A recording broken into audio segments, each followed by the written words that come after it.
Hey folks, it's Abby from Abby of Pellinor, and today I'm going to be telling you my MiddleEarthAthon TBR. So, I have mentioned these in my overall August TBR, but I wanted to make a separate video specifically for the MiddleEarthAthon. I will link my August TBR up here, and I will also link the recommendations video up here that I did a long while back now actually, for the different books that I recommend for each prompt. The MiddleEarthAthon is being hosted by Lizzie herself. She is one of the amazing people that I was co-hosting the Dead Famous read-along with Hannah from Ladder M as the main host. Lizzie's hosting this one, and it is to celebrate the fact that on the 2nd of September the new TV series of the Lord of the Rings show is going to be coming out. So all of these prompts have been split up. We've got quite a few of us hosting, and we are all in different categories for different things, and I was put down as a dwarf because dwarves like rocks.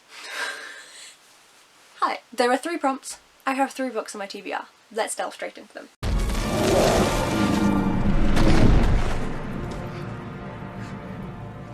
That still only counts as one.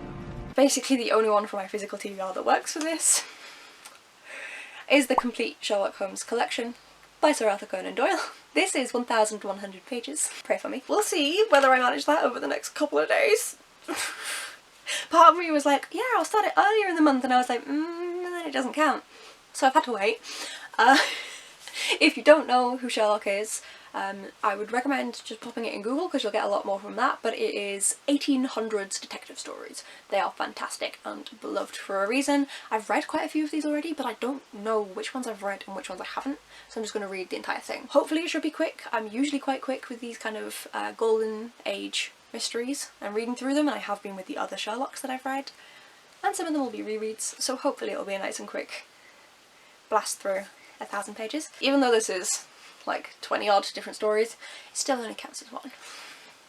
You would try to reason with the dwarf. Always surprised, dwarves like shiny things. And for this I've went with Demon Road by Derek Landy. That is the same author who wrote the Skullduggery Pleasant series, and I've never read this other trilogy that he wrote.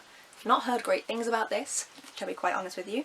It's about a 16-year-old who has a shocking encounter that reveals a horrifying family secret, and she's then forced to go on the run. There's undead serial killers and red-skinned horned demons and vampires.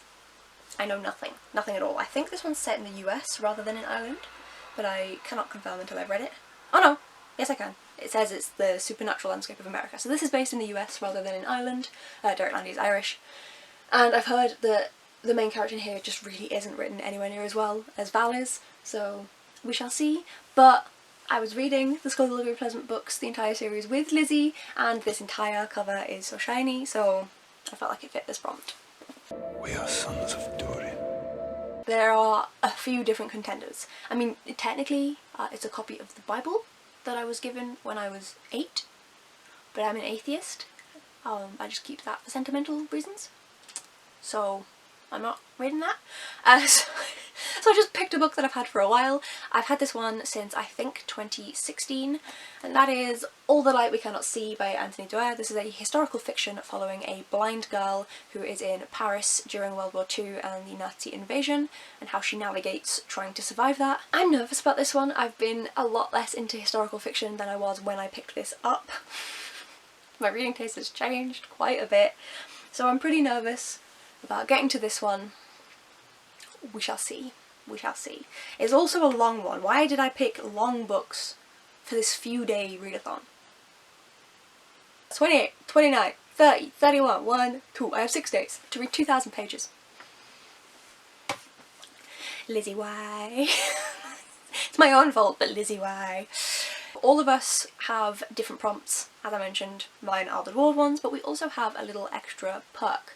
My perk as a dwarf, as someone of short stature, is that for any book that I've selected for my TBR, at any point during the readathon I can change it out for a shorter book if I want to. Which is a massive relief. Kind of stuck with the Sherlock Holmes ones because I don't have many other options, but you know, we'll be fine. If I go with the TBR that I want to go with, that's 2,000 pages. If you didn't see my July wrap-up, I only read 2,334 pages that month, so don't know if I'm going to manage this. We'll see. Let me know down below which species, I suppose, you're going with. Is it the elves, is it dwarves, hobbits, men? Are you going evil like Hannah? Let me know down in the comments below, and the books that you've picked for the prompts that go along with the choice that you've chosen.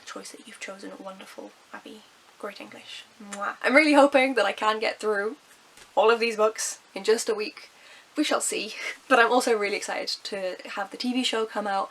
I am still making my way through the actual Lord of the Rings book. I've read Fellowship of the Ring. I'm making my way through Two Towers, and then we'll see. So I don't know if I'll be able to watch it straight away, but regardless, I am really excited, and that just proves that you don't need to have read Lord of the Rings to play along with this readathon. I only read The Hobbit for the first time when Lizzie asked if I wanted to join the readathon. Be like me! Read this and then use it as a joy and use it as an excuse to read The Lord of the Rings, because it's really good. If you like high fantasy, you will like it. In my opinion. So, I'm gonna shut up. We're all gonna go and sit down and read.